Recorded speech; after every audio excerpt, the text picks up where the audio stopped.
La troisième manche de la saison 2022 du Roscar GT Challenge se disputait sur le circuit du Val de Vienne.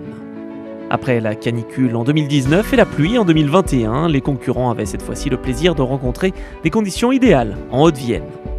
Pas moins de 50 voitures ont participé au roulage GT Track Club et Club 911 IDF lors de la journée du vendredi et une vingtaine de concurrents étaient engagés pour l'épreuve Roscar GT Challenge le lendemain. Avec un format qui offre toujours beaucoup de temps de roulage, les concurrents étaient heureux de se retrouver au cœur de la région Nouvelle-Aquitaine pour y disputer les séances qualificatives puis des deux courses d'une heure chacune. L'année dernière, j'ai profité du roulage du Club 911 IDF pour découvrir les différents circuits français, étant belge. Et donc la formule avec le Roscar, j'ai trouvé ça sympa, surtout l'ambiance club, convivial, gentleman driver et le respect de tout le monde. Donc ça, c'était vraiment ce qui me plaisait dans le sens où je débutais. Et donc voilà, cette année, on a décidé de s'inscrire pour la saison complète en Roscar et on est très contents. Donc moi, j'invite tous les propriétaires de GT4 à venir sur ce championnat qui est vraiment très accessible, de 1, avec beaucoup de temps de roulage et une ambiance hyper sympa et hyper club, donc vraiment très très bien pour démarrer. Une équipe très sympathique avec une très bonne ambiance dans l'équipe, même avec les pilotes, on s'entend très bien. J'avais l'habitude de rouler avec Christophe Tinceau qui est juste à côté, mais en l'occurrence, il n'avait pas de voiture disponible, surtout dans ce style de voiture. J'ai commencé l'année dernière ici au Val de Vienne, on a réussi à faire des podiums à chaque course. J'ai un super poulain, donc à mon avis, on va s'appliquer comme on nous a appris hier avec un petit coaching de la part de Julien là. Parce que faire un tour, je dirais que c'est pas compliqué, mais faire un tour propre et bien dans chaque virage et tout additionner, c'est beaucoup plus complexe.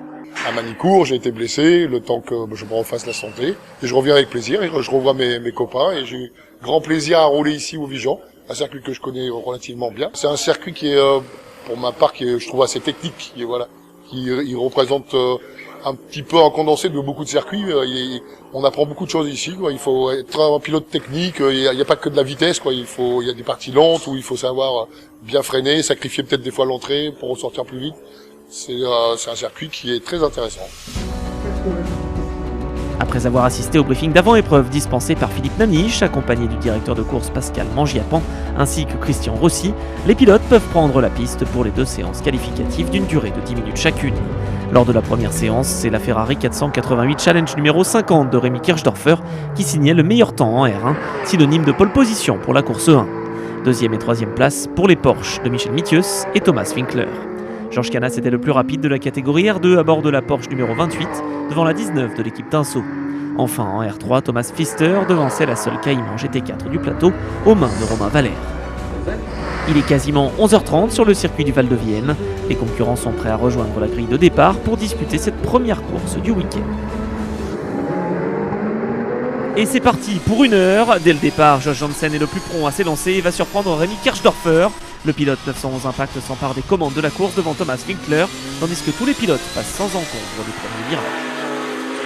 Janssen, Winkler, Kirchdorfer, Mithius et Rego de Seb, c'est le top 5 en ce début de course, alors que dans le peloton, la lutte fait rage d'entrée entre les deux Porsche jaune fluo de l'équipe Restivity, Florian Rias et Frédéric Bessières. Emmené par Josh Janssen, le peloton reste très groupé.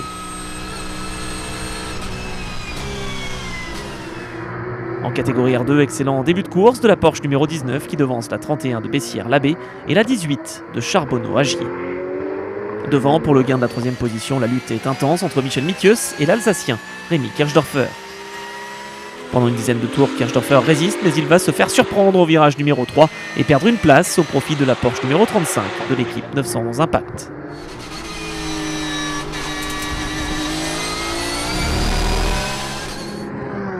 En tête, Josh Janssen doit lui se méfier de Thomas Winkler.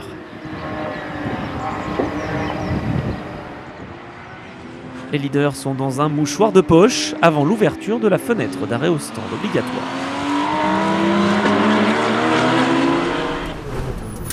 Une fois cette fenêtre ouverte, le premier à entrer dans la voie des stands est Rémi Kirchdorfer au volant de sa Ferrari numéro 50, engagé par l'équipe de Christophe Tinceau. Dans cette phase de course, l'important est de ne pas se précipiter, puisqu'un temps minimum est fixé par le règlement, ce qui permet d'effectuer le changement de pilote en toute sérénité. Les mécaniciens en profitent même pour ajuster les pressions de pneumatiques Pirelli avant le dernier relais de course. À l'issue de ces arrêts, Josh Janssen est ressorti en tête pour quelques dixièmes devant Carl Van de Vostin, mais doit également se frayer un passage dans le trafic et va malheureusement se faire piéger au virage numéro 8, le trop tard. Planté dans le bac à gravier, il pourra repartir avec l'aide précieuse des commissaires de piste, mais ne sera donc pas classé. Désormais en tête, Van de Vostin doit se méfier de Thomas Winkler à moins de 20 minutes de la fin de cette course. Et ce n'est pas le seul duel en piste puisque la Porsche numéro 19 de l'équipe Tinso est menacée par la 28 de Georges Canas pour le gain de la première position en catégorie R2. Serge Encorvaia, qui partage le volant de la Porsche numéro 11 avec Jean-Pierre Ancelin ce week-end, est 3e en embuscade.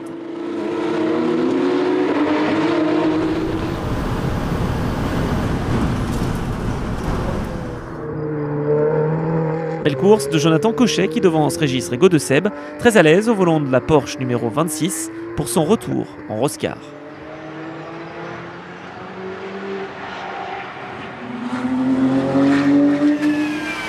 On retrouve le leader en caméra embarquée. Attention aux pièges qui sont toujours présents dans une course d'une heure. À 6 tours du but, c'est la Porsche numéro 31 qui se retrouve en difficulté devant lui. L'apprentissage est constant pour les pilotes engagés en Roscar. Les déboires de la 31 font les affaires de Florian Rias qui en profite pour s'emparer de la 9e place du scratch. Large leader, Van de Vostin contrôle. Sur un circuit où il a fait ses débuts l'an passé, le pilote 911 Impact se dirige vers la ligne d'arrivée avec un avantage de plus de 9 secondes sur Thomas Winkler. Dernière accélération et victoire pour le duo Michel Mithieu-Carl Van de Vostin devant Thomas Winkler et la Ferrari numéro 50 de Rémi Kirchdorfer et Jonathan Cochet. Retour au stand pour l'ensemble des pilotes après cette belle course d'ouverture du week-end. Victoire en R2 pour la Porsche numéro 19 tandis qu'en R3 Romain Valère s'impose à bord de la seule Cayman GT4 du plateau.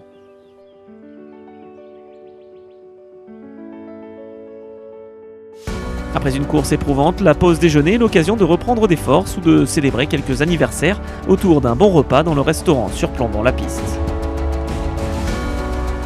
4 heures plus tard, les pilotes se retrouvent dans les box où les équipes ont pu préparer leur voiture avant de disputer la seconde course du week-end.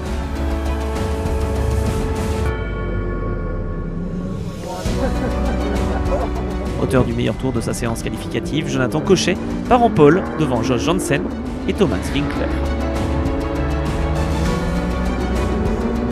Le drapeau vert est agité, c'est parti pour cette toute dernière course de la journée.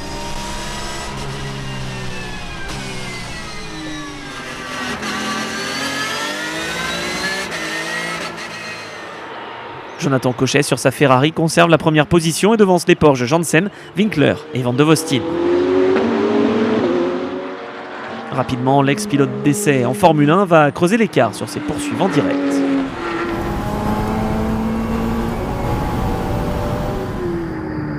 Derrière Cochet, la bataille fait rage pour la 2e position, mais également pour la 5e, entre Régis Rigaud-de-Seb, numéro 26, Canas, numéro 28, et le duo de la Porsche numéro 19.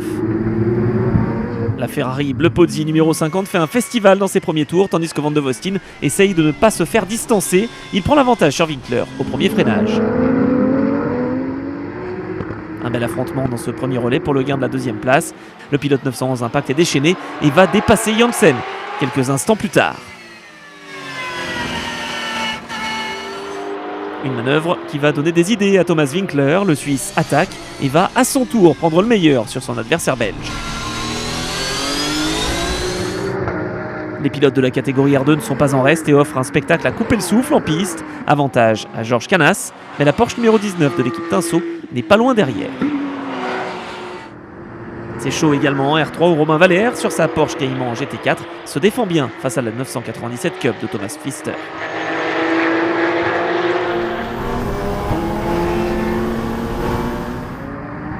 Le cap de la mi-course est bientôt atteint, les leaders se frayent un passage dans le trafic avant l'ouverture de la fenêtre d'arrêt au stand. Les dépassements se font sans encombre, le fair play est une donnée capitale dans ces courses de Roscar GT Challenge.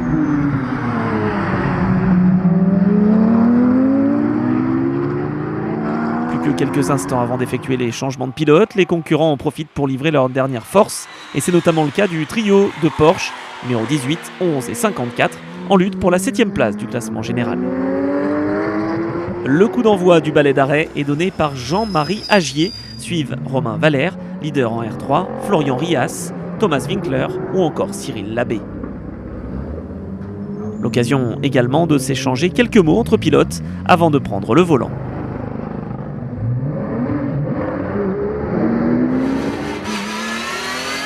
Ça repart pour Michel Mithieu, tandis que Jos Janssen est dans les stands, imité quelques instants plus tard par le leader, Jonathan Cochet. Et c'est l'équipe 911 Impact qui a le mieux négocié les arrêts puisque la 35 est ressortie en tête devant la Ferrari numéro 50 et la Porsche numéro 10. Et attention, grosse frayeur ici au freinage entre Rémi Kirchdorfer et Jos Janssen. Petit contact, mais la lutte continue pour le gain de la deuxième position. Janssen va finalement trouver l'ouverture au freinage du virage numéro 1 après une belle manœuvre. Pas de menace pour Georges Canas qui continue son cavalier seul en tête de la catégorie R2. Il devance les Porsche numéro 19 et 31 à moins de 7 tours de l'arrivée. On retrouve les leaders et la lutte pour la troisième position, notamment entre Winkler et Kirchdorfer. Le Suisse tente tout ce qu'il peut pour prendre l'avantage sur la Ferrari 488 Challenge. Ici au freinage pour Winkler. Oh, le contact entre lui et le pilote Ferrari. Ça a failli être bien plus grave que cela.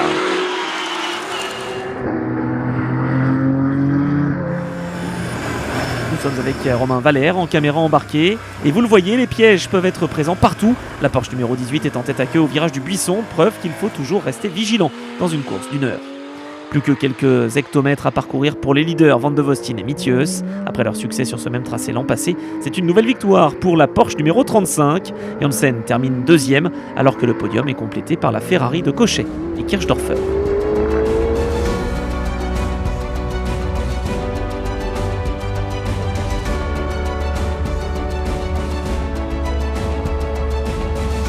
Au classement cumulé, Canas s'impose en R2, Valère en R3 avec sa Porsche Cayman GT4, tandis que la victoire en R1 et au scratch revient à Karl Van de Vostin et Michel Mithieu.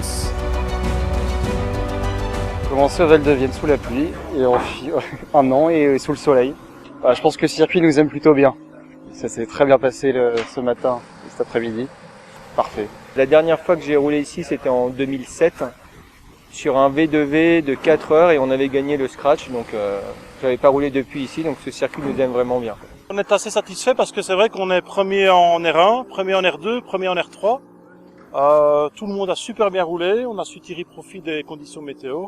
Mon équipe toujours au top, on change pas, on a toujours notre ligne de conduite, nos réglages, nos trucs, et ça fonctionne. On remarque que ça fonctionne, les clients étaient super satisfaits, franchement c'était magnifique. Ils ont super bien roulé également aussi. On s'amuse avec une bande de copains, voilà. Ce week-end au Val de Vienne se termine comme il a commencé, c'est-à-dire sous le soleil. Sur le podium, les concurrents affichaient un large sourire et avaient déjà hâte de se retrouver sur le superbe circuit du Castellet pour disputer la 4e manche de la saison 2022, organisée les 2 et 3 juillet prochains. En attendant, pour plus d'informations, n'hésitez pas à visiter le site roscar.fr ou la page Facebook Roscar GT Challenge.